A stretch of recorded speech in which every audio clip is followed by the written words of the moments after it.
Junko Furuta, lycéenne japonaise, est née le 18 janvier 1971 à Misato City, dans la préfecture de Saitama.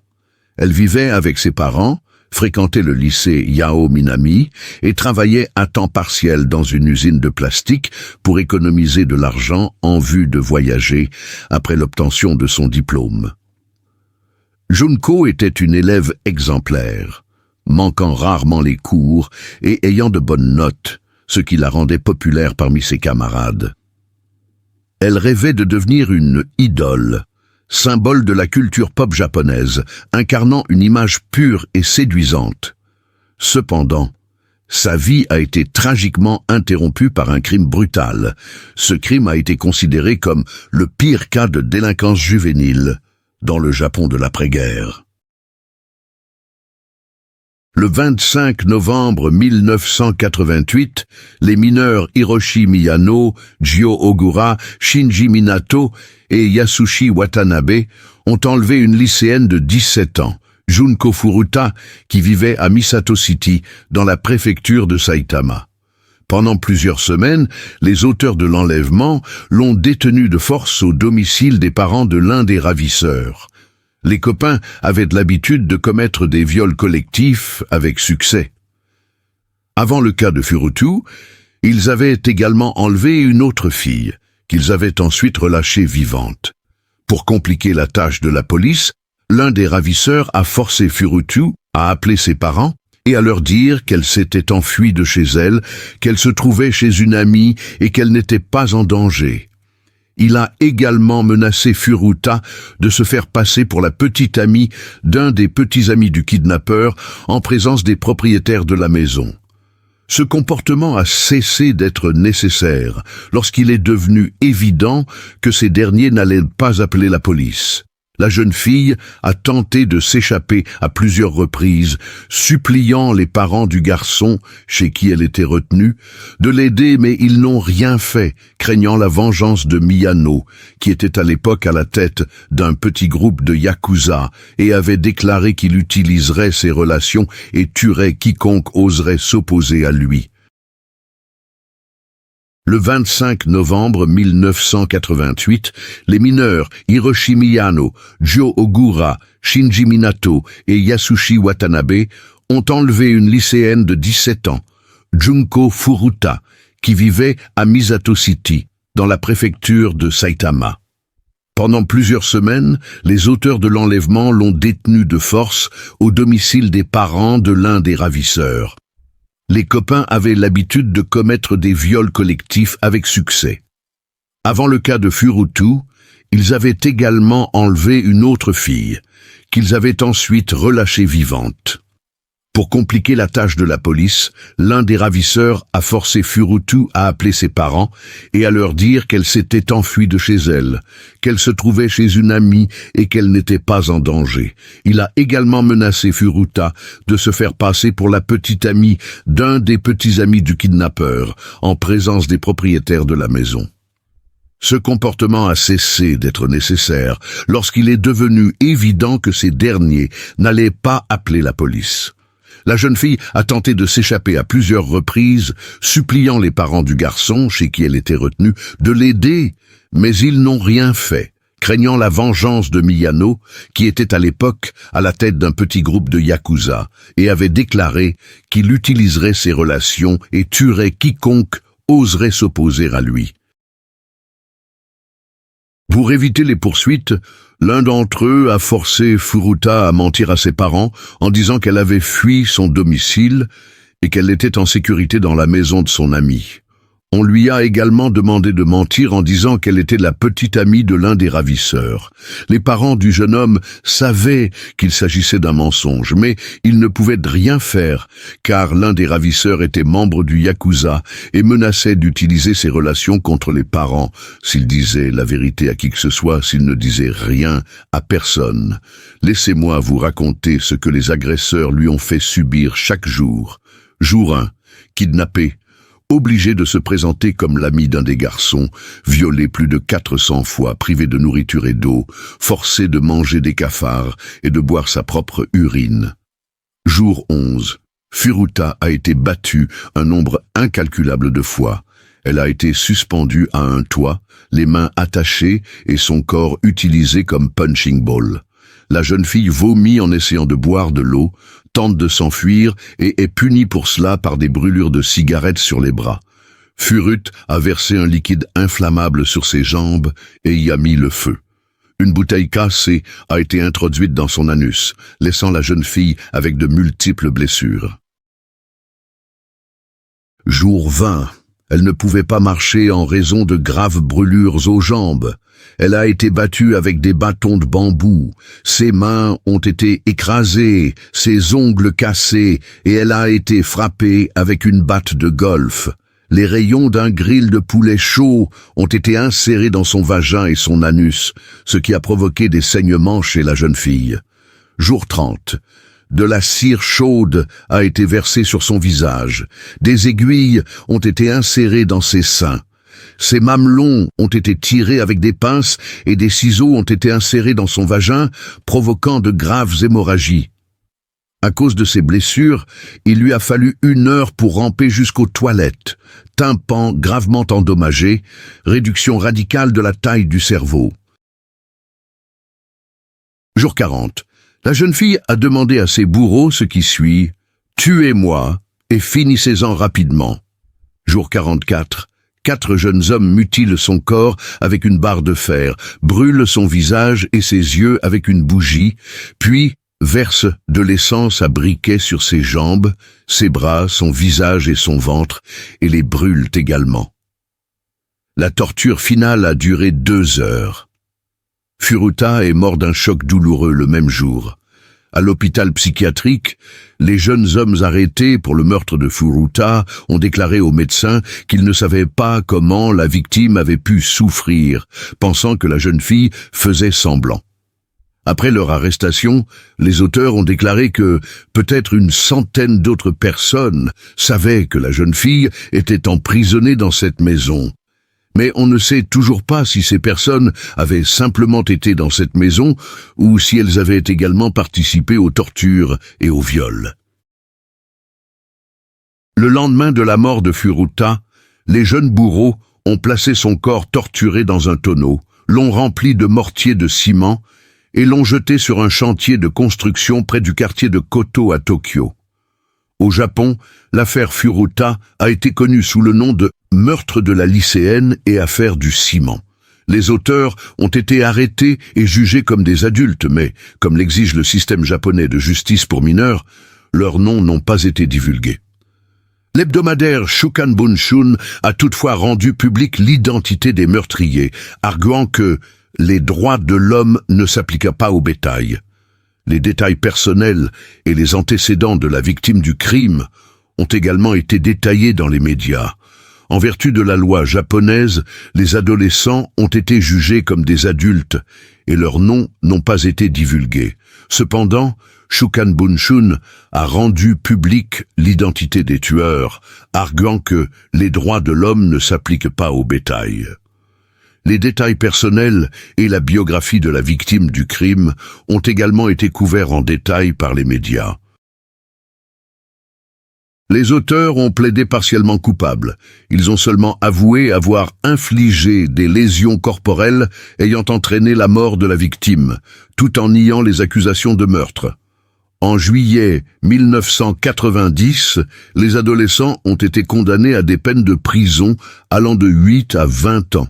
Les parents du défunt, n'étant pas satisfaits de la sentence, ils ont fait appel et ont intenté un procès aux parents du co-accusé, dans la maison duquel le crime a eu lieu. Certaines des charges ont été abandonnées en raison de preuves contradictoires. Le sperme et les poils pubiens trouvés sur le cadavre de la personne décédée ne correspondaient pas au sperme et aux poils pubiens des personnes condamnées. L'action en justice a donc été rejetée. Hiroshi Miyano, qui a été reconnu comme l'auteur principal de l'infraction et a purgé une peine de 20 ans de prison, jusqu'en 2009. Jyo Ogura, reconnu comme son second, ainsi que Shinji Minato et Yasushi Watanabe ont passé 8 ans dans la colonie pour mineurs et ont été libérés en 1999. Tous les délinquants ont changé de nom à leur libération. La justice pour mineurs était en vigueur au Japon à l'époque des faits décrits. C'est pour cette raison que les représentants des structures officielles n'ont pas donné de commentaires détaillés sur le déroulement de l'enquête et ont dissimulé l'identité de tous les criminels. Pour la première fois, les vrais noms des assassins sont apparus dans le journal Shikan Bunshun, dont les correspondants ont déclaré que les droits des personnes ne s'appliquent pas au bétail. C'est dans cette publication qu'ont été publiées les biographies des auteurs et de nombreux détails choquants sur le meurtre. Hiroshi Miyano et ses complices ont presque immédiatement commencé à coopérer à l'enquête. Les sadiques juvéniles ont raconté en détail comment ils avaient torturé la jeune fille. Dans leur témoignage, les enquêteurs ont déclaré que le meurtre de Junko Furuta ne faisait pas partie de leur plan. Les auteurs ont affirmé qu'ils ne s'étaient rendus compte qu'après la mort de la victime de la gravité des blessures qu'ils lui infligeaient. Selon les tueurs, ils ont pensé jusqu'au dernier moment que Junko faisait semblant de souffrir et d'être en détresse. Au moment des procès, tous les auteurs étaient mineurs. Malgré cela, ils ont été jugés comme des adultes, avec toute la rigueur des lois locales. Le tribunal a déclaré les 4 accusés coupables. Pour la torture et le meurtre de Junko Furuta, les auteurs ont été condamnés à des peines allant de 4 à 17 ans de prison. La peine a semblé très clémente aux victimes, les parents de la jeune fille assassinée. Les parents de Junko ont même tenté de faire appel de la décision du tribunal. Cependant, pour un certain nombre de raisons, ils n'y sont pas parvenus. Le principal responsable, Hiroshi Miyano, c'est dans sa maison que la victime a été détenue, a purgé une peine de 17 ans de prison. La première chose qu'il a faite après sa libération a été de changer de nom de famille. Son complice le plus actif a fait de même. Apparemment, les criminels ont compris que des meurtres sont commis au Japon comme dans n'importe quel autre pays, mais leurs atrocités ne seront jamais oubliées par leurs compatriotes. En plus de ces conditions, le tribunal a également ordonné à la famille de l'un des participants au crime, Nobuharu Minato, de verser une compensation à la famille Furato d'un montant de 425 000 $. Cette somme n'a jamais été versée aux proches de Junko. Les époux de Minato ont donné tout l'argent pour lequel ils ont dû vendre la maison à des amis de leur propre fils après leur sortie de prison. Quant aux parents des autres violeurs, ils ne se considèrent pas tous comme coupables. Par exemple, la mère de Hiroshi Miyano, qui a continué à purger sa peine tandis que ses amis retrouvés à la liberté, était persuadée que la meurtrière Junko Furuta était responsable du chagrin de son fils et a même tenté de profaner la tombe de la jeune fille. Miyano lui-même, qui a changé son nom de Hiroshi à Yokoyama, a été libéré de prison en 2009. Pendant sa sortie, il a poursuivi ses relations avec les Yakuza, s'est mis au kickboxing, s'est fait connaître pour son penchant pour la violence sexualisée et, en 2013, a failli retourner en prison. Depuis lors, on a peu de nouvelles de lui, si ce n'est qu'il gagne sa vie grâce à des programmes de marketing à paliers multiples et qu'il conduit une BMW. Les tueurs n'ont pas leur place dans le monde du droit. Les tueurs ne sont pas nouveaux dans le monde du crime. Ce qui est relativement nouveau, cependant, c'est l'impitoyabilité avec laquelle ils opèrent. Leurs actions sont sans précédent. Alors qu'autrefois les affaires étaient résolues dans un parking lointain, les tueurs frappent aujourd'hui en plein jour, au milieu de lieux très fréquentés. Des citoyens innocents sont ainsi victimes de leurs agissements. L'homme qui suit en est un excellent exemple. C'est l'histoire de Randall Day, un tueur à gages de la pègre. Randall Day est né en 1981 à Curaçao. À l'âge de 9 ans, il quitte Curaçao pour Amsterdam Zuidoost, où il vit avec des parents. Sa mère l'a rejoint 1 an plus tard. Son père ne les a pas accompagnés et est resté à Curaçao. Le déménagement aux Pays-Bas était l'espoir de la mère d'une vie meilleure pour elle et son fils. Cependant, la réalité s'est avérée différente. Dès son plus jeune âge, Randall a commencé à s'attirer des ennuis. Il a été impliqué dans diverses activités criminelles et a accumulé au fil du temps un dossier impressionnant de plusieurs pages. Il a notamment été accusé d'avoir utilisé des armes à feu et d'avoir distribué de la drogue. Mais quelque part en 2015, il a commis un crime bien plus grave que tous ses délits précédents. Pour la première fois, il a été engagé comme tueur à gages. Sa cible était Lucas Boom, également connu sous le surnom de Puck. Lucas est un criminel notoire d'Amsterdam. Il était un confident de Willem Holleyder et réglait souvent ses problèmes, avec ou sans violence. Lucas a été poursuivi en Belgique pour contrebande à grande échelle et a été condamné à 4,5 ans de prison. Il a toutefois été libéré sous condition en attendant l'appel. Lucas a également été soupçonné de la tentative de meurtre d'Etus Belserang, président du club de motards Satar à Amsterdam, mais l'affaire a été classée faute de preuves. Des rumeurs ont également circulé sur son implication dans les tentatives d'assassinat de Stanley Hill et de Patrick Brisbane.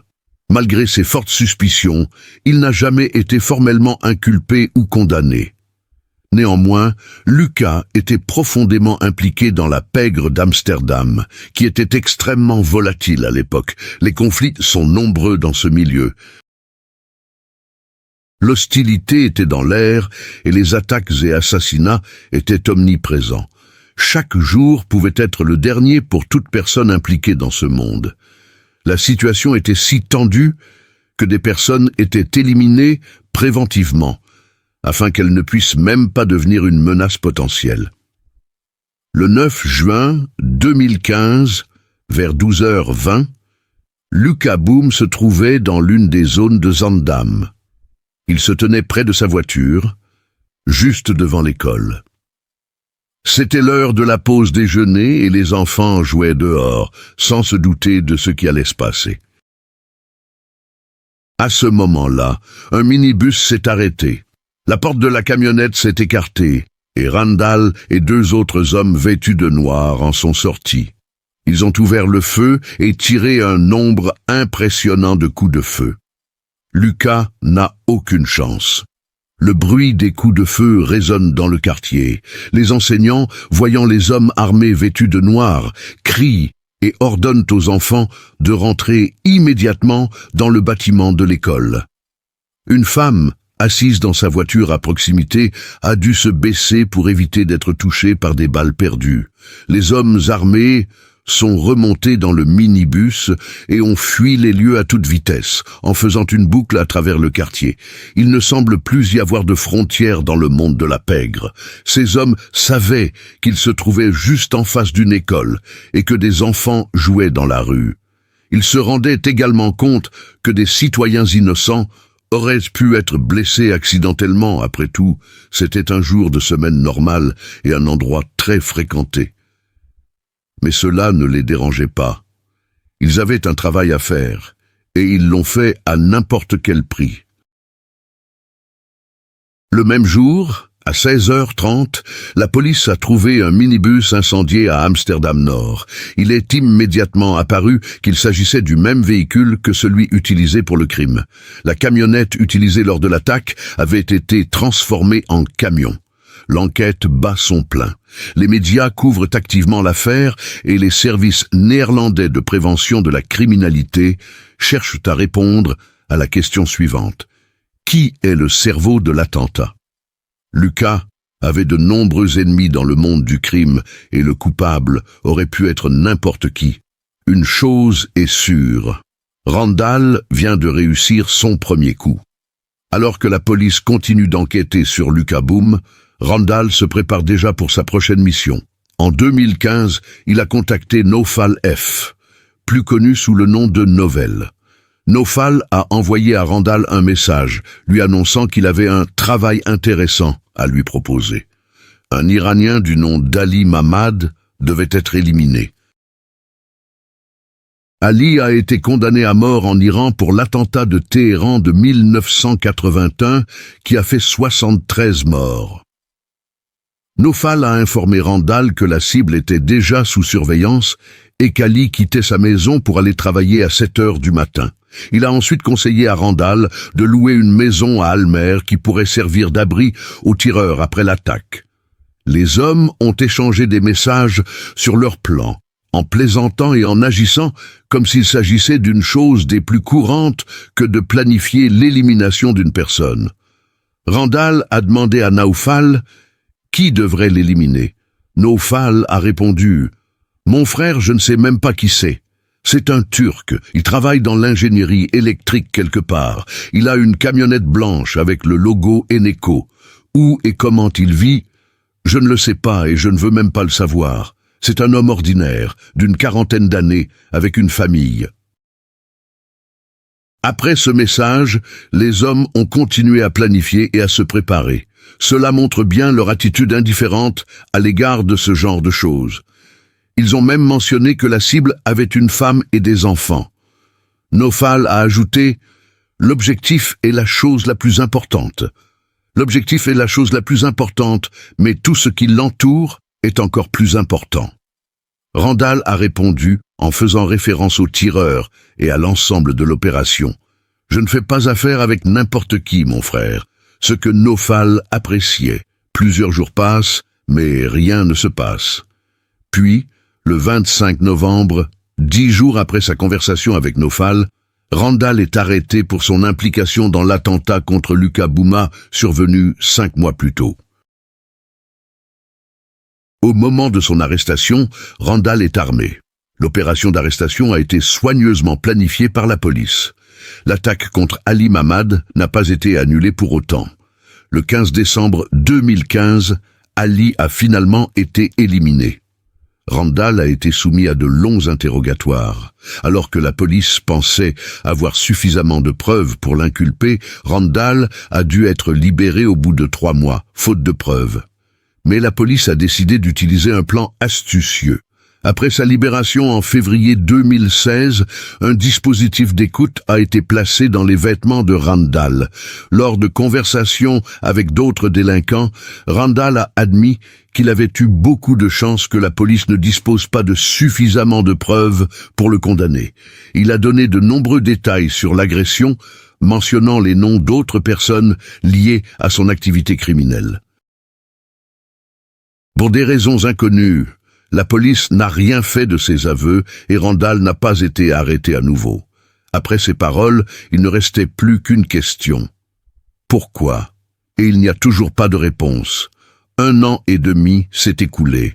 Nous sommes le 26 janvier 2018 et Randall est à nouveau en mission. Mohamed, un jeune homme de 17 ans, vient de rentrer d'un centre local après avoir fait des courses. Mohamed avait terminé avec succès un stage au centre et avait eu l'occasion d'y rester plus longtemps. Pour fêter l'événement, il a décidé de préparer un délicieux dîner. Avec une vingtaine d'autres jeunes, il a joué à des jeux vidéo, à des jeux de cartes et a passé du temps au centre. Une soirée confortable ordinaire a changé du tout au tout en un clin d'œil, lorsqu'à 19h10, 2 hommes masqués et armés de pistolets automatiques ont fait irruption dans le centre. Ils ont commencé à crier « Où est cet homme noir ? Où est cet homme noir ?» La panique s'est installée et ils ont commencé à tirer sur le premier homme noir qu'ils ont vu. La jeune fille qui se tenait à côté de lui a également été blessée. Un véritable chaos s'est emparé de la pièce et les gens ont commencé à courir autour du bâtiment en essayant de se cacher. Une partie du groupe s'est réfugiée dans un petit bureau. Mohamed les a suivis et s'est caché dans un coin. Il a croisé les bras dans le dos, s'est accroupi et a essayé de se faire le plus discret possible. L'un des hommes masqués a fait irruption dans le bureau. Lorsqu'il a vu Mohamed de dos, il l'a pris pour cible et lui a tiré dessus à plusieurs reprises de manière méchante et brutale. Les hommes sont ensuite sortis en courant, sont montés dans une voiture et ont pris la fuite. Quelques heures plus tard, la BMW noire a été découverte en feu. Les pompiers ont rapidement éteint l'incendie, ce qui a permis à la police de recueillir d'éventuelles preuves. La police a déclaré que c'était un véritable miracle qu'il n'y ait pas eu d'autres blessés graves. Mais quelle est la cause de cette violence? Après une enquête plus approfondie, la police a établi un lien entre l'incident et une autre fusillade survenue près du centre 2 mois plus tôt. Dans la nuit du 23 novembre 2017, une fusillade a également eu lieu à cet endroit. La cible principale était l'auteur de la fusillade, John L., âgé de 19 ans. John et 3 autres personnes ont été blessées. Selon les rapports, John s'est disputé avec le fils de Randall. En réponse, Randall a décidé de se venger et a impliqué son ami Emilio G. dans l'affaire. La vengeance a eu lieu dans la soirée du 26 janvier, mais ne s'est pas déroulée comme prévu. Le premier noir sur lequel Randall et Emilio ont commencé à tirer était Jean L., leur véritable cible. Mais Jean a réussi à s'échapper malgré ses blessures et a survécu. Après cette fusillade, il est devenu trop dangereux pour Randall de rester en ville. Il reste quelque temps à Amsterdam, mais retourne bientôt à Curaçao, le pays qu'il avait quitté à l'âge de 9 ans. Pendant ce temps, l'équipe d'enquêteurs d'Amsterdam continue de travailler sur l'affaire. Après avoir reçu plusieurs pistes importantes, le 11 juin 2021, plus de 3 ans après l'incident, la police a finalement arrêté Randall, 39 ans, à Curaçao, alors qu'il faisait des courses. Randall a été immédiatement extradé vers les Pays-Bas. Alors qu'il était en cellule, il a été arrêté à nouveau le 19 octobre 2021 pour son implication dans la tentative d'assassinat de Luca Bouma. Vous vous souvenez de cette affaire? En 2015, Randall a été libéré faute de preuves. Mais grâce à un nouveau témoignage d'un anonyme, il a été décidé de l'arrêter à nouveau, la police étant persuadée d'avoir cette fois-ci suffisamment de preuves pour un procès. Curieusement, en mai 2023, Randall est également jugé pour le meurtre de Sigmar de Flaneur. Né à Curaçao, Sigmar Pito de Flaneur était un joueur de baseball talentueux de 24 ans. Cependant, il était également impliqué dans le monde du crime.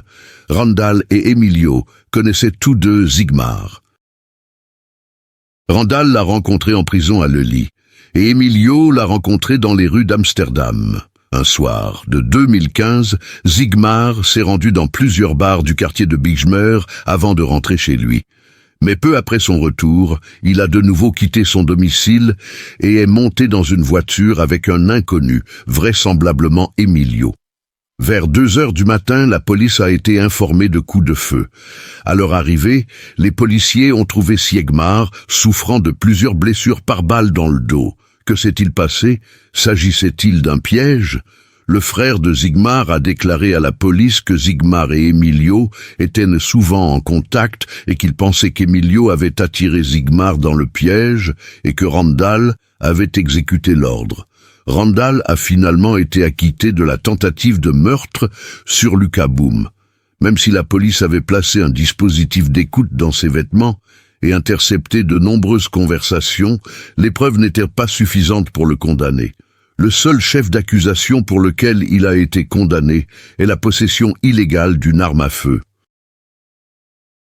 Dans le cas de la victime innocente Mohamed Centre, les procureurs ont réclamé une peine de prison à vie pour Randall. Finalement, Randall a été condamné à 29,5 ans de prison et Emilio à la perpétuité. Il est intéressant de noter qu'au cours de son procès, Randall a également été associé à plusieurs autres attaques, notamment celle de 2012 contre Ben Oufa, dans le quartier de Stads-Liedenburg où il était chauffeur. Il n'a cependant jamais été poursuivi dans cette affaire. Au fur et à mesure que le procès contre Randall progresse, d'autres affaires sont susceptibles de faire surface. Je vous tiendrai au courant. Merci d'avoir regardé une autre de mes vidéos. J'espère qu'elle vous a plu. Comme toujours, n'hésitez pas à l'aimer, à laisser un commentaire et à vous abonner si ce n'est pas déjà fait. Les meurtres de Keddie sont un quadruple homicide non résolu qui s'est produit dans la nuit du 11 au 12 avril 1981 à Keddie, en Californie, aux États-Unis. Les victimes étaient Glenna Susan Sharp, sa fille Tina Louise Sharp, son fils John Stephen Sharp et Dan Hall Wingate, un ami de John. Les corps de Wingate, Sue et John Sharp ont été découverts le matin du 12 avril par Sheila, la fille de Sue âgée de 14 ans, qui passait la nuit chez une amie. Les deux fils cadets de Sue, Rick et Greg, ainsi que leur ami Justin Smart, se trouvaient également dans la maison mais n'ont pas été blessés. Tina n'a pas été retrouvée sur les lieux. Tina a été portée disparue jusqu'en avril 1984, date à laquelle son crâne et plusieurs autres ossements ont été découverts au camp 18 en Californie, près de Cedar Falls dans le comté de Butte. Au fil des ans, de nombreuses pistes et suspects ont été envisagés, mais aucune accusation n'a été portée. Plusieurs nouvelles pistes ont été annoncées au XXIe siècle, notamment la découverte d'un marteau dans un étang en 2016 et la découverte de nouvelles preuves ADN. En juillet 1979, Glenna Susan Sue Sharp, née Davis, née le 29 mars 1945 à Springfield, Massachusetts, ainsi que ses 5 enfants, quittent leur domicile du Connecticut. Après avoir divorcé de son mari James Sharp, ils se sont installés dans le nord de la Californie, où vivait Don, le frère de Sue.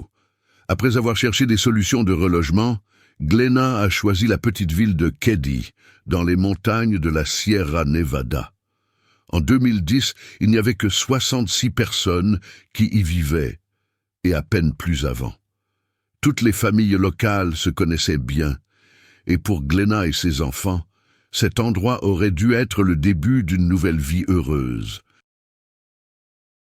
Mais au lieu de cela, 3 membres de la famille Sharp y trouvèrent une mort atroce, et ce meurtre non élucidé, appelé le meurtre de Keddie, reste l'événement le plus célèbre de la colonie.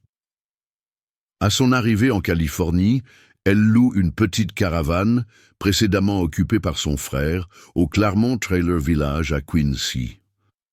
À l'automne suivant, elle s'installe dans la maison numéro 28 de la ville rurale de Keddie, située dans la Sierra Nevada et desservie par le chemin de fer. La maison était beaucoup plus grande que la caravane et s'est libérée lorsque le shérif du comté de Plumas, Sylvester Douglas Thomas, a quitté la propriété. Elle y vit avec son fils John, âgé de 15 ans, sa fille Sheila, 14 ans, sa fille Tina, 12 ans, et ses 2 fils cadets, Rick, 10 ans, et Greg, 5 ans.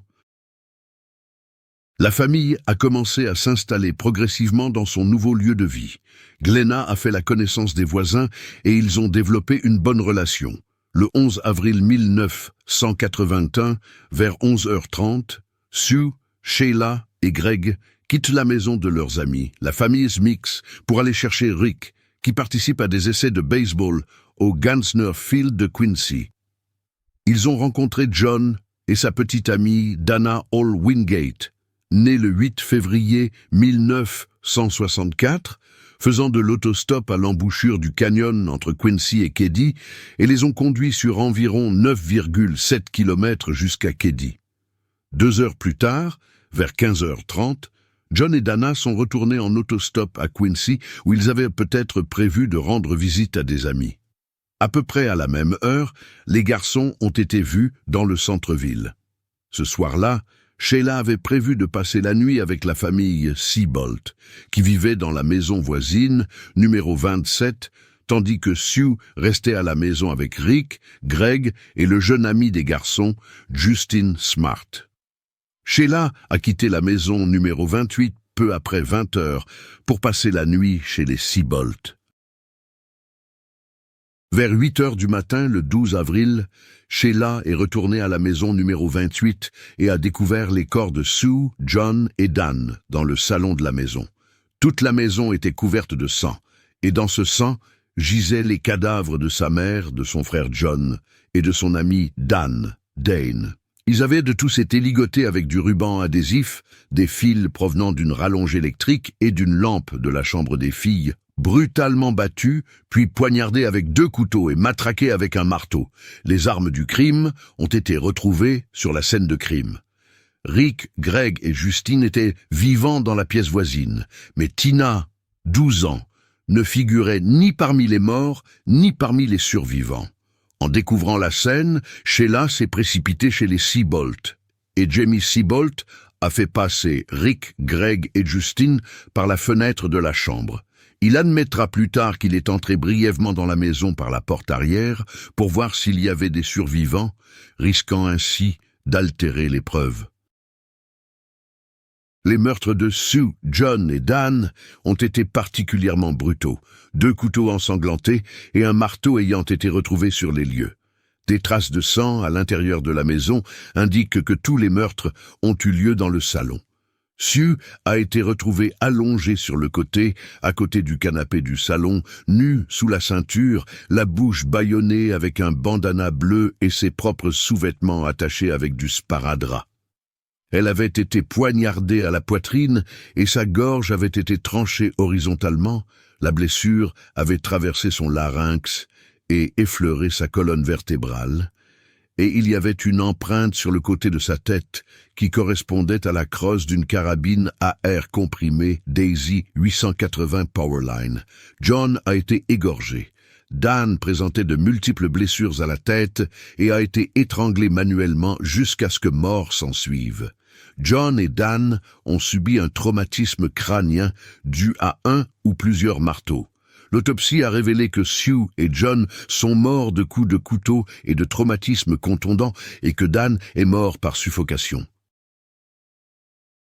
Lorsque la police est arrivée sur les lieux, elle a admis qu'elle n'avait jamais vu un meurtre aussi brutal. La femme et les adolescents avaient été torturés avec un couteau avant d'être tués, et avec une telle fureur que même les murs et les meubles étaient éclaboussés de sang.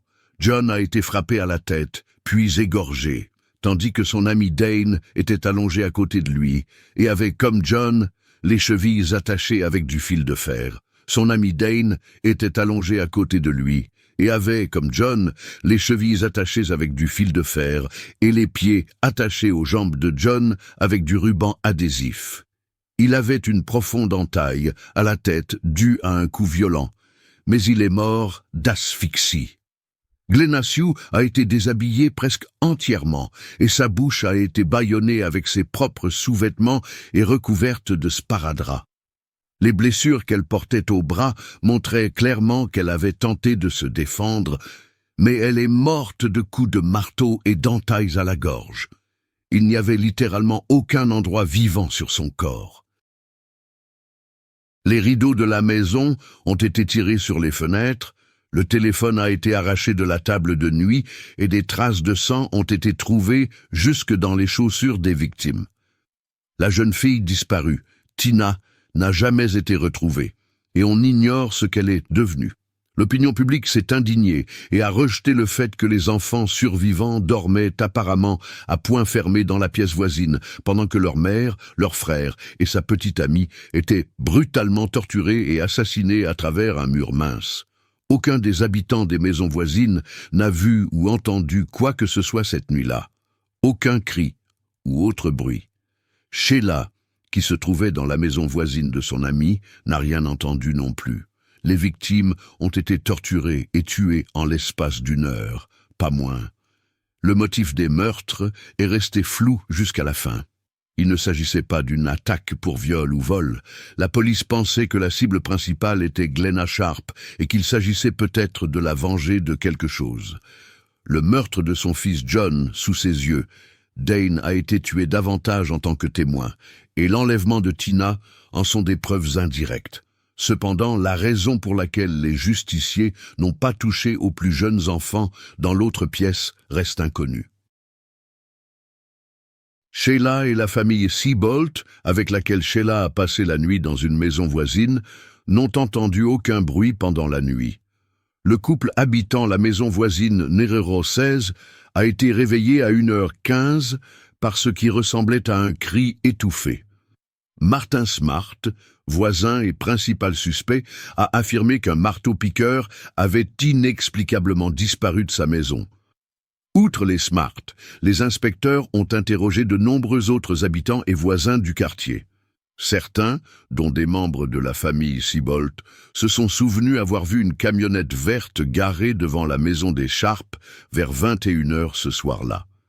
Des croquis originaux des deux suspects, basés sur le témoignage de Justin qui a affirmé avoir été témoin des crimes.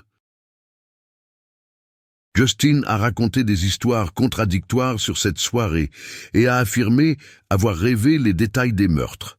Dans son récit ultérieur des événements, raconté sous hypnose, il a affirmé avoir vu Sue avec deux hommes. Sur la base des descriptions de Justin, les croquis des deux inconnus ont été réalisés par Harlan Humphrey, un homme qui n'avait aucune compétence artistique et aucune formation en matière de croquis médico-légal. Il n'a jamais été expliqué pourquoi, alors que le ministère de la Justice et le Federal Bureau of Investigation, FBI, avaient accès aux meilleurs experts en criminalistique, les forces de l'ordre ont décidé de faire appel à un amateur qui se portait parfois volontaire pour aider la police locale. Les communiqués de presse accompagnant les portraits robots décrivent les suspects comme étant âgés de 20 à 30 ans. L'un mesurait entre 1,80 m et 1,88 m et avait les cheveux blonds foncés, et l'autre mesurait entre 1,68 m et 1,78 m, 1,78 cm et avait les cheveux noirs et gras. Tous deux portaient des lunettes de soleil à monture dorée. Les invités ne sont pas autorisés à voir les pièces jointes.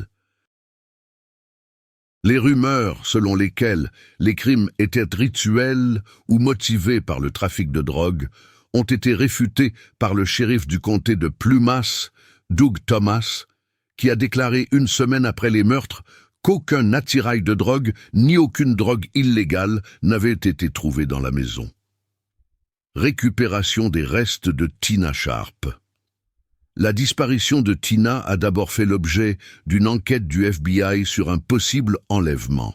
Mais le 29 avril 1981, on a appris que le FBI avait abandonné les recherches parce que le ministère de la Justice de Californie faisait un travail adéquat et rendait la présence du FBI superflue.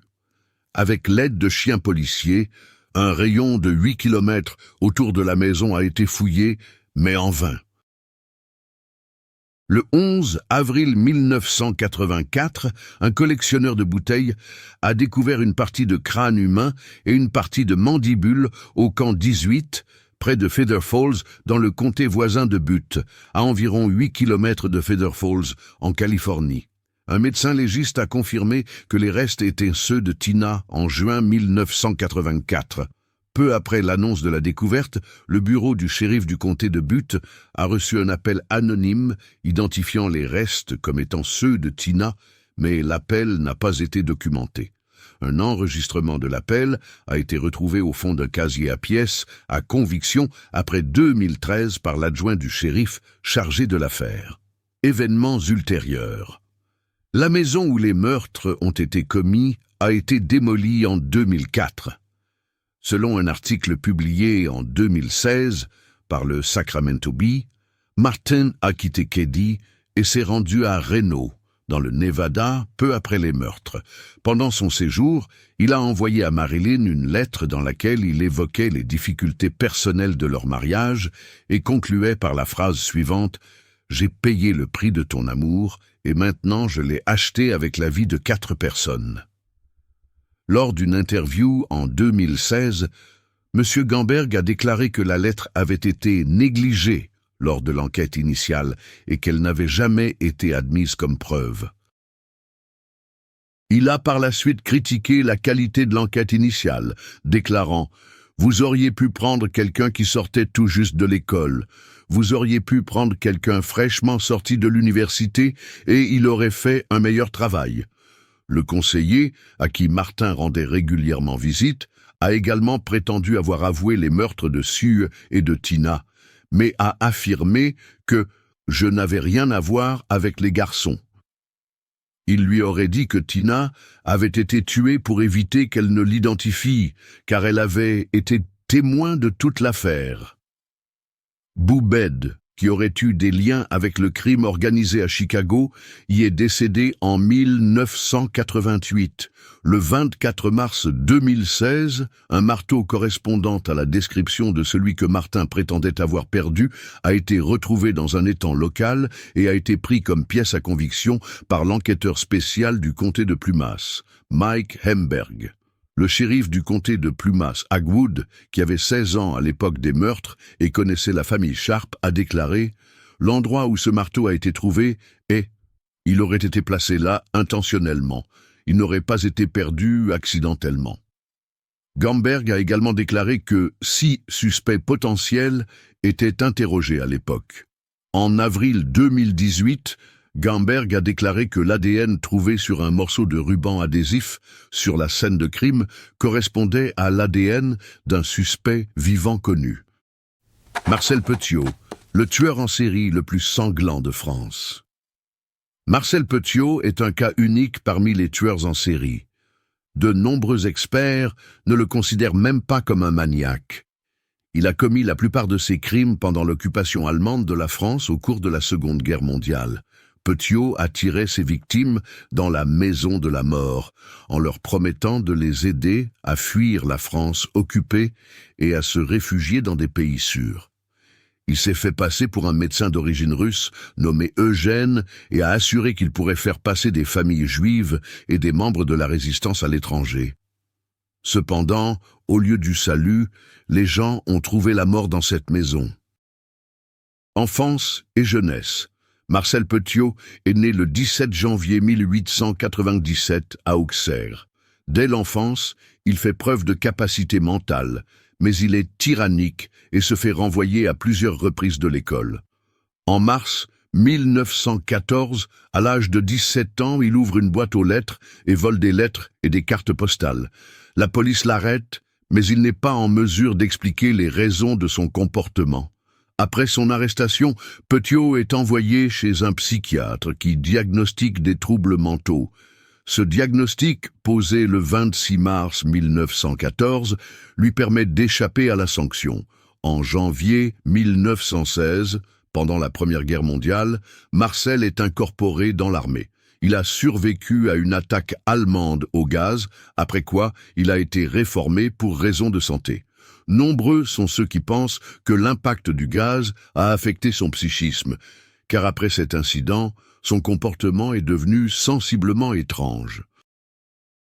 La voie de la médecine.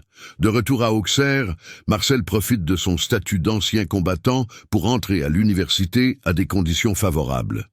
Il choisit la faculté de médecine et le 15 décembre 1921, il obtient son diplôme de médecin à Paris. Immédiatement après l'obtention de son diplôme, il est envoyé travailler dans la petite ville de Villeneuve-sur-Yonne. C'est là qu'il a ses premiers démêlés avec la justice. Petiot devient dépendant de substances illégales et tombe dans une dépendance qui nécessite de l'argent. Pour trouver de l'argent, il se lance dans une pratique médicale douteuse, vendant des drogues illégales, pratiquant des avortements clandestins et volant ses patientes. Premier soupçon de meurtre. En 1926, Marcel Petiot est pour la première fois soupçonné de meurtre par la police. Louise Delaveau, 23 ans, la fille d'une de ses patientes et, selon la rumeur, la maîtresse de Marcel, a disparu. Bien que le père de Louise ait activement recherché sa fille et que la police ait enquêté, aucune preuve n'a été trouvée contre Petiot. La disparition de la jeune fille est considérée comme une simple fugue. Pour éviter les soupçons, Marcel décide de changer la situation et retourne à Auxerre, où se déroulent à l'époque des élections municipales. Il se porte candidat et remporte la victoire contre toute attente. Désormais, il n'est plus seulement médecin, mais aussi maire de la ville. Pouvoir et nouveaux crimes. Devenu maire, Marcel Petiot n'abandonne pas pour autant son activité médicale. Mais c'est son activité médicale qui attire à nouveau l'attention des forces de l'ordre. En 1929, sa femme de chambre disparaît. Il s'avérera plus tard qu'elle était enceinte. Les soupçons se sont immédiatement portés sur Petiot, qui était marié et avait un fils. Le procureur de la ville le soupçonne d'être impliqué dans cette disparition. Une enquête a été ouverte et la police a trouvé une ancienne patiente de Petiot qui était prête à témoigner. Cette femme a affirmé que le médecin était un sadique qui aimait pratiquer des opérations sans anesthésie. Cependant, peu avant que le procureur ne prépare le dossier, le témoin est décédé de manière inattendue. Peu de temps après, le procureur est également décédé. Les 2 certificats de décès ont été signés par Petiot lui-même, invoquant des causes naturelles. Entre-temps, des rumeurs parviennent au préfet du district au sujet des machinations financières du maire et de son implication possible dans la mort de plusieurs personnes. En 1931, pour éviter le scandale, Marcel Petiot démissionne et s'installe à Paris. Les années parisiennes et la Seconde Guerre mondiale. À Paris, Marcel réussit à s'installer encore mieux. Il poursuit son activité médicale et gagne beaucoup d'argent. En 1939, il remplit une déclaration d'impôt indiquant qu'il a gagné plus d'1 million de francs en 1 an. Pendant l'occupation allemande, il trouve un nouveau moyen de s'enrichir. Sous couvert de sauvetage de juifs et de résistants, il propose aux gens de s'enfuir à l'étranger contre de l'argent. De nombreux désespérés acceptent de lui donner leurs dernières économies. Mais au lieu d'être sauvés, les victimes se retrouvaient dans ce qu'on appelle la maison de la mort. Marcel Petiot est entré dans l'histoire comme l'un des tueurs en série les plus sanglants de France. Ses crimes sont choquants par leur cruauté et leur cynisme. Et l'histoire de sa vie montre comment un maniaque a pu se cacher pendant des décennies sous le masque d'un médecin respecté, d'un maire et d'un ancien combattant. L'histoire de Marcel Petiot, les crimes d'un tueur en série en France. Pendant l'occupation allemande de la France, Marcel Petiot, bon citoyen en apparence, s'est transformé en l'un des plus terrifiants tueurs en série. Son histoire rassemble la tromperie, la cruauté et la manipulation auxquelles il a soumis ses victimes. Les débuts de l'activité criminelle.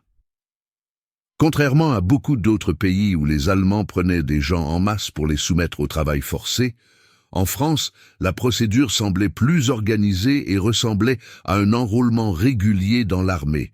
Cependant, de nombreux Français ne veulent pas aller en Allemagne, même si les conditions de vie y sont comparativement meilleures.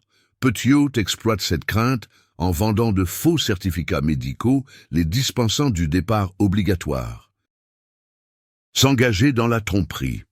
En 1941, Petiot a élargi ses projets criminels. Alors que la répression contre les Juifs et les résistants s'intensifie, de nombreux Français cherchent un moyen de quitter le pays.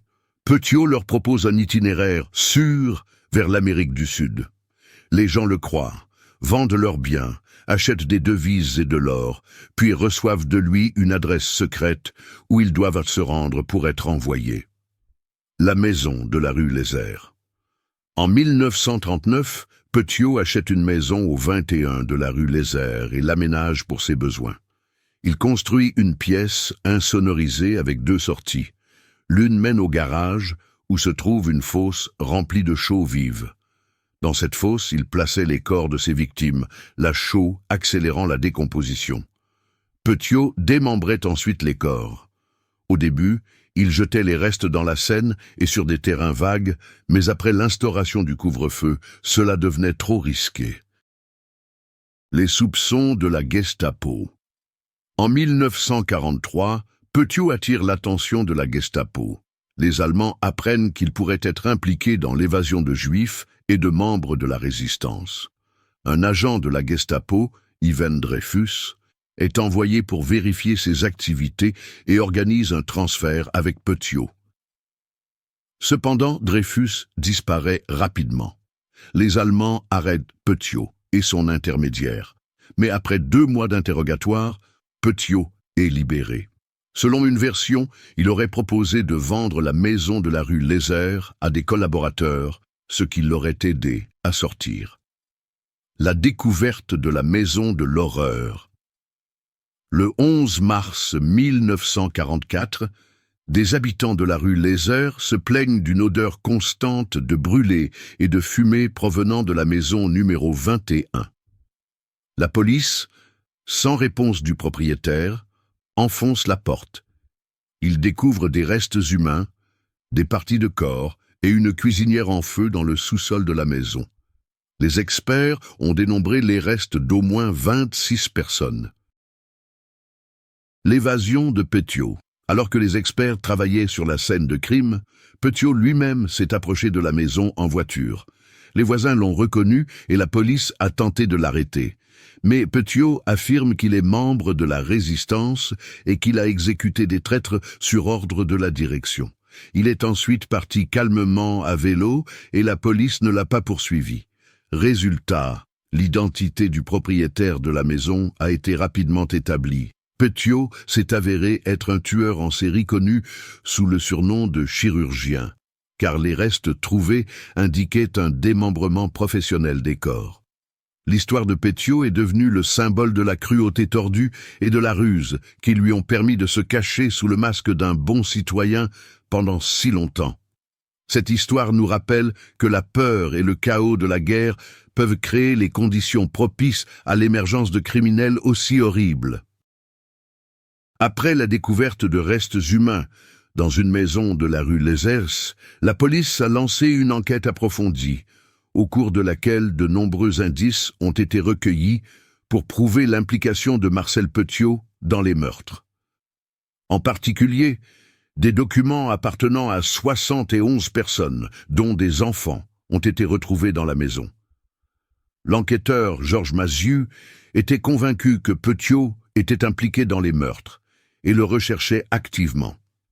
Dès le 13 mars 1944, la police arrête sa femme, son fils et son frère Maurice. Les interrogatoires n'aboutissent cependant pas à des résultats concrets. La première vague d'arrestations et la guerre. En juin 1944, le débarquement des troupes de la coalition anti-hitlérienne en Normandie détourne l'attention de l'affaire Petiot.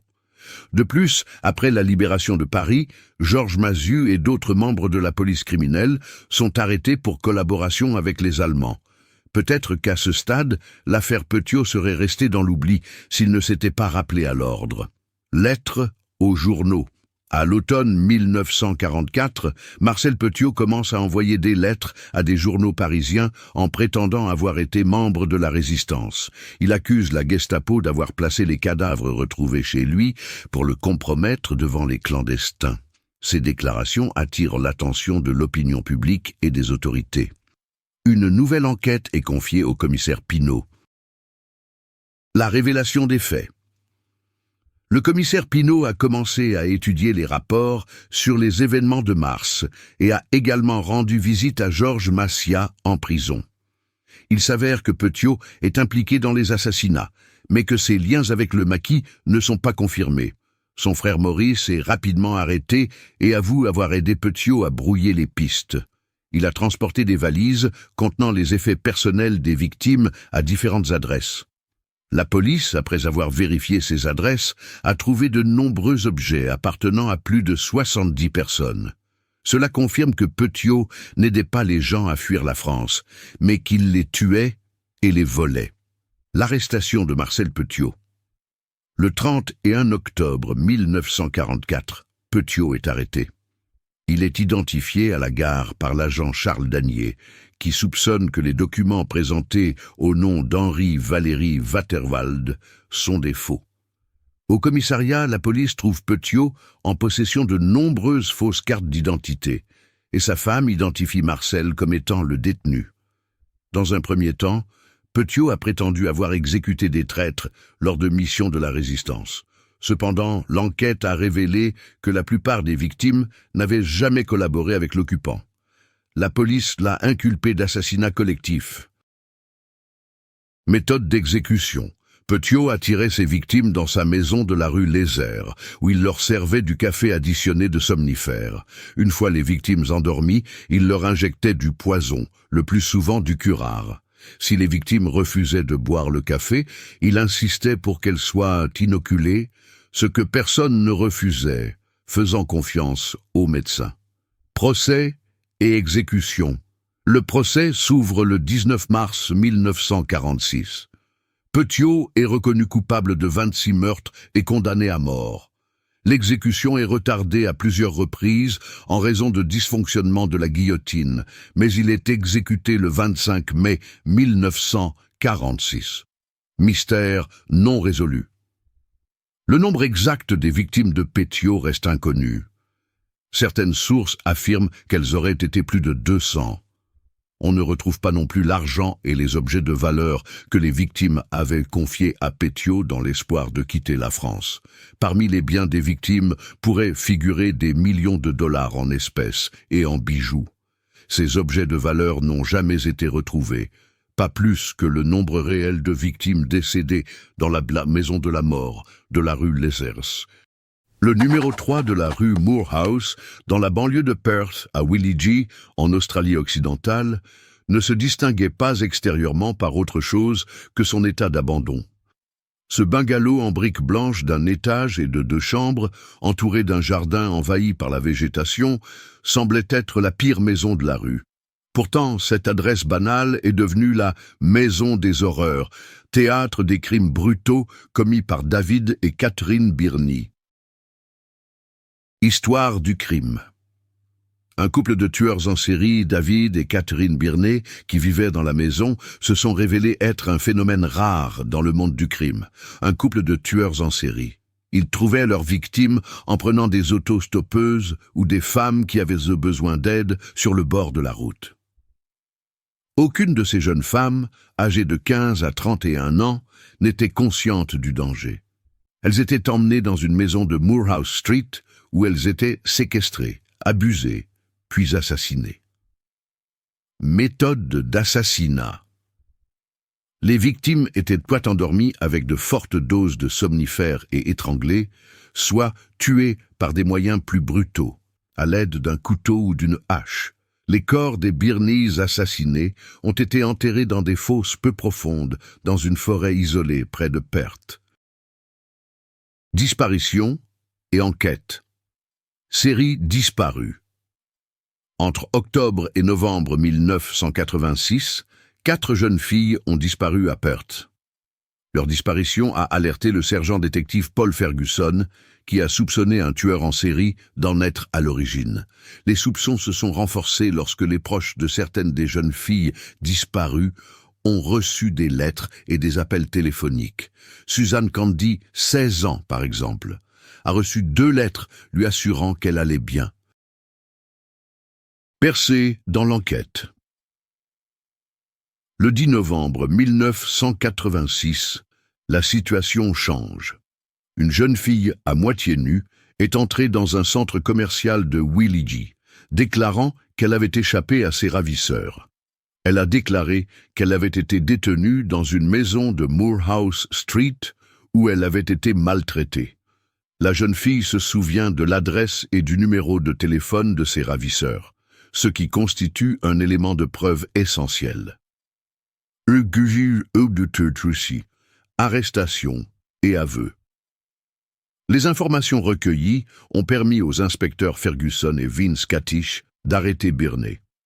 Pressés par les preuves et les témoignages, les 2 hommes avouent une série d'enlèvements et de meurtres. Leurs crimes ont choqué l'Australie et laissé une trace sombre dans l'histoire de la médecine légale.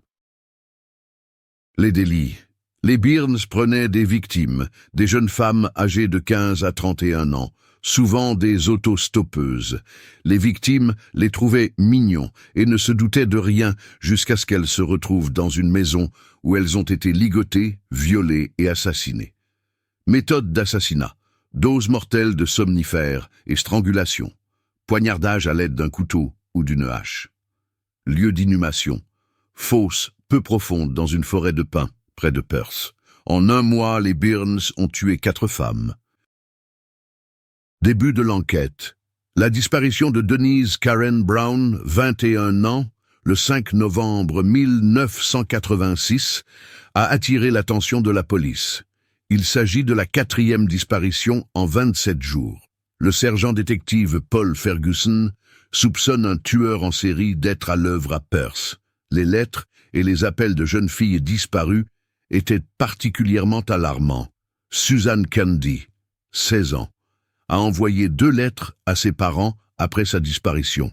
Denise Brown, a téléphoné à une amie le lendemain de sa disparition. Ces faits indiquent que les victimes ont été contraintes de prendre contact sous la menace. L'évasion d'une des victimes. Le 10 novembre 1986, la police a été informée qu'une jeune fille à moitié nue était entrée dans le centre commercial Willie G. La jeune fille a déclaré avoir été enlevée par un couple marié, emmenée dans une maison, ligotée et violée. Le matin, alors que la femme était distraite, la jeune fille a pu s'échapper.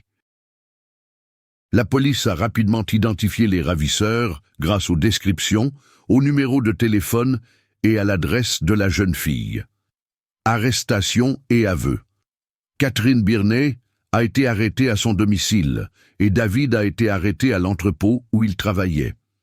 Dans un premier temps, les deux hommes ont nié les allégations, affirmant que la jeune fille était venue de son plein gré. Mais sous la pression des preuves et des interrogatoires, David passe aux aveux. Elles sont 4 au total. Catherine confirme ses propos. Le couple accepte de montrer les lieux de sépulture. La découverte des corps Denise Karen Brown, 21 ans, trouvée dans une forêt de pins.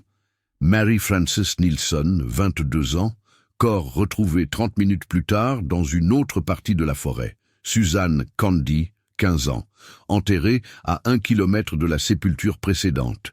Noéline Patterson, 31 ans, répertoriée comme Catherine Birney. Les Birney n'ont pas montré une once de remords.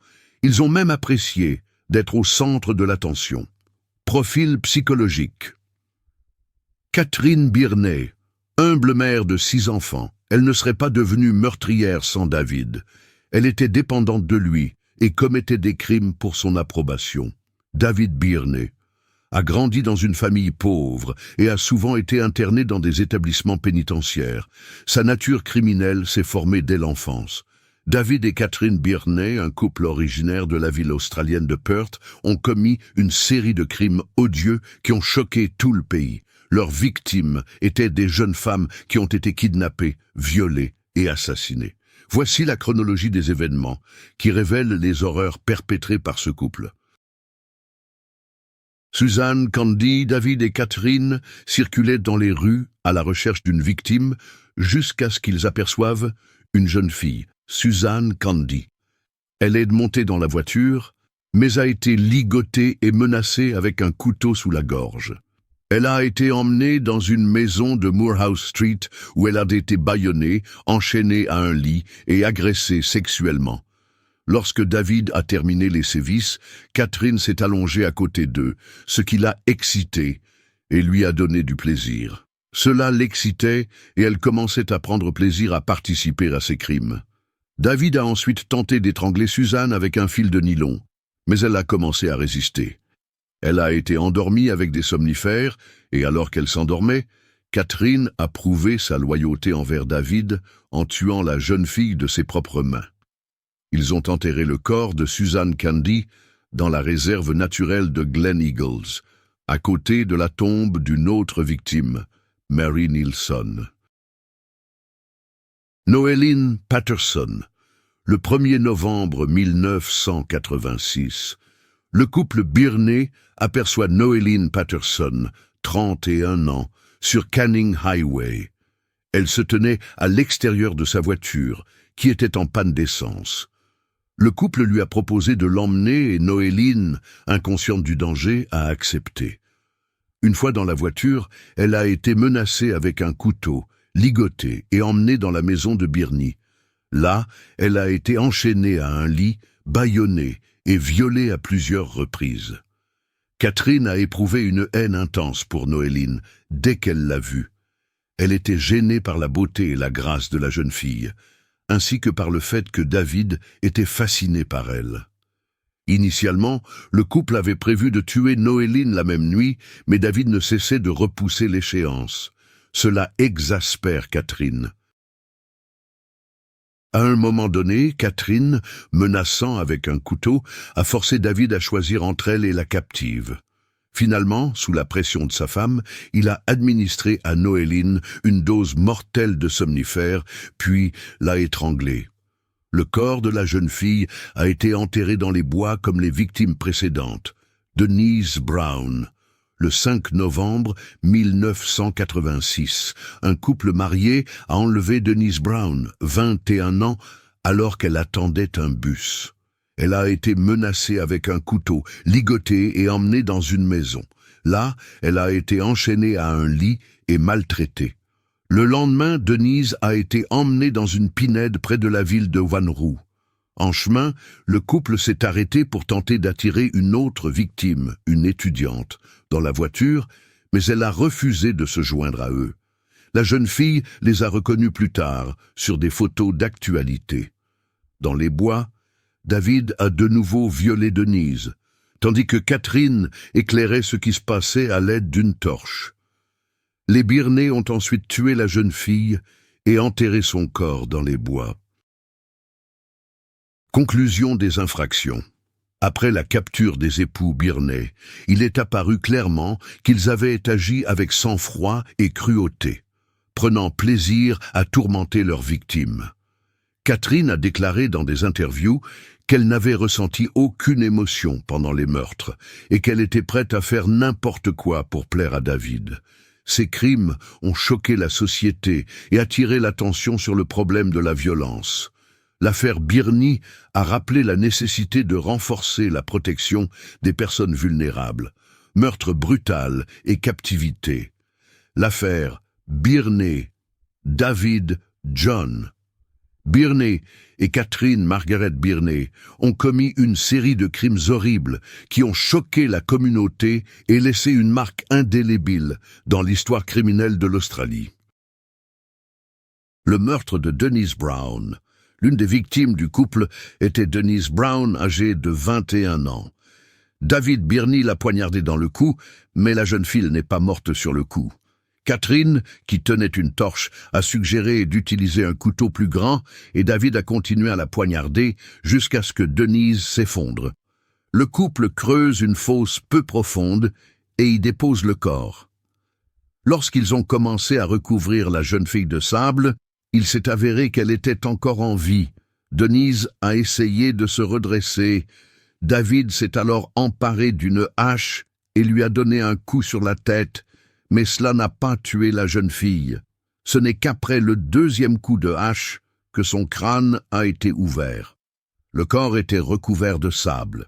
Cette affaire a eu un fort impact psychologique sur Catherine Birney, qui n'avait auparavant éprouvé aucun remords pour ce qu'elle avait fait. L'enlèvement de Kate Moir. La victime suivante du couple est Kate Moir, âgée de 17 ans. Elle a reçu l'ordre d'appeler ses parents et de leur mentir en disant qu'elle se trouvait chez une amie. La jeune fille espérait que ses parents se rendraient compte que quelque chose n'allait pas, mais ils n'ont rien soupçonné. David est parti travailler, laissant Catherine et Kate seules. Catherine commence peu à peu à faire confiance à la jeune fille, et elles passent du temps ensemble à écouter de la musique et à regarder des films. Dès que Catherine a autorisé Kate à sortir, la jeune fille a compris que c'était l'occasion de s'échapper. Kate casse la serrure de la fenêtre de la maison des Birney et sort. Elle cherche de l'aide, frappe aux maisons, mais personne n'ouvre. Elle se dirigea vers un magasin voisin où elle aborda l'homme à l'entrée, disant qu'elle avait été violée et qu'elle avait besoin d'aide. Arrestation et procès. Le 12 novembre 1986, David et Catherine Birney ont comparu devant le Fremantle Magistrates Court. Ils sont accusés d'avoir tué volontairement 4 personnes. Ils ont été emmenés dans la salle d'audience sous haute surveillance et ont tous deux écouté les accusations sans manifester d'émotion. Lors de l'audience, aucun des 2 accusés n'avait d'avocat. La libération sous caution a été refusée et Birney a été placé en détention provisoire. Réaction du public. Les infractions commises par le couple ont suscité une vive indignation dans l'opinion publique. Une foule s'est rassemblée devant le palais de justice pour demander justice. L'affaire est devenue l'une des plus médiatisées de l'histoire pénale australienne et a conduit à un renforcement des mesures d'enquête sur des délits similaires. Le procès de David et Catherine Birney, une analyse détaillée des événements. Le 10 février 1987, une foule de milliers de personnes s'est rassemblée devant la Cour suprême de Perth. Elle réclame un châtiment équitable pour David et Catherine Birnie, le couple dont les délits ont choqué toute la région. La foule hurle et réclame le rétablissement de la peine de mort pour punir sévèrement les atrocités commises. Sous haute protection policière, les accusés ont été conduits au palais de justice. Première comparution devant le tribunal Bill Power, journaliste au Perth Daily News qui a couvert le procès, se souvient que ce fut l'un des moments les plus effrayants de sa carrière. Apparence et comportement des accusés. Le couple n'a rien de remarquable. David est un homme mince, à l'allure peu impressionnante. Catherine est une femme modeste à l'expression aigrelette. Ils ne semblaient pas se distinguer des gens ordinaires que l'on peut rencontrer dans les villes de province. Pourtant, leurs actes et leur réputation leur valent une haine universelle, l'apparition de David dans la salle d'audience. David est le premier à monter les escaliers de bois qui mènent à la maison d'arrêt. Son apparence ne semble pas à sa place dans le cadre solennel de la Cour suprême. David a gardé son calme en observant les personnes présentes. Le comportement de Catherine Birnie, Catherine, la suivante, s'est comporté tout à fait différemment. Elle a résisté aux gardes, a crié des insultes et s'est battue pour éviter d'être touchée. Mais son comportement changea radicalement lorsqu'elle aperçut David. Son agressivité a été remplacée par un calme étrange. Audience de l'affaire. Le procès a commencé par la lecture des charges retenues contre David Birnie, qui s'est présenté devant le juge les mains croisées dans le dos. Pendant que les chefs d'accusation d'enlèvement, de viol, de torture et de meurtre sont lus, Catherine est assise derrière lui sur le banc en bois. Soudain, elle se penche en avant et lui caresse doucement le doigt, montrant ainsi son affection même dans cette situation.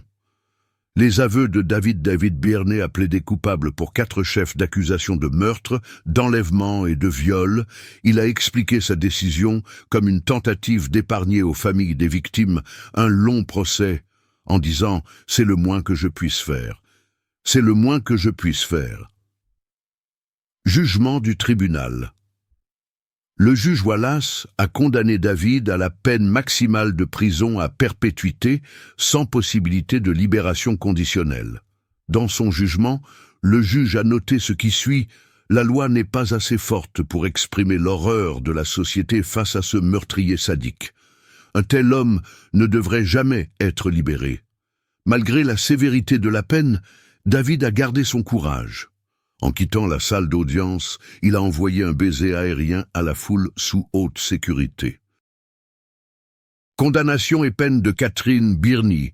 Catherine, qui a été jugée saine d'esprit, a également comparu devant le tribunal. Des experts ont assisté à l'audience et ont noté l'extrême dépendance personnelle de Catherine à l'égard de David. Un psychiatre a déclaré « c'est le pire cas de personnalité. C'est le pire cas de dépendance de la personnalité que j'ai vu dans ma carrière. » Tout au long du procès, Catherine a tenu la main de David, lui souriant gentiment et lui caressant parfois la main, malgré la lecture des détails horribles de leur crime. Le jugement du tribunal. Le 3 mars 1987, le tribunal prononce à l'encontre de Catherine la même peine qu'à l'encontre de David.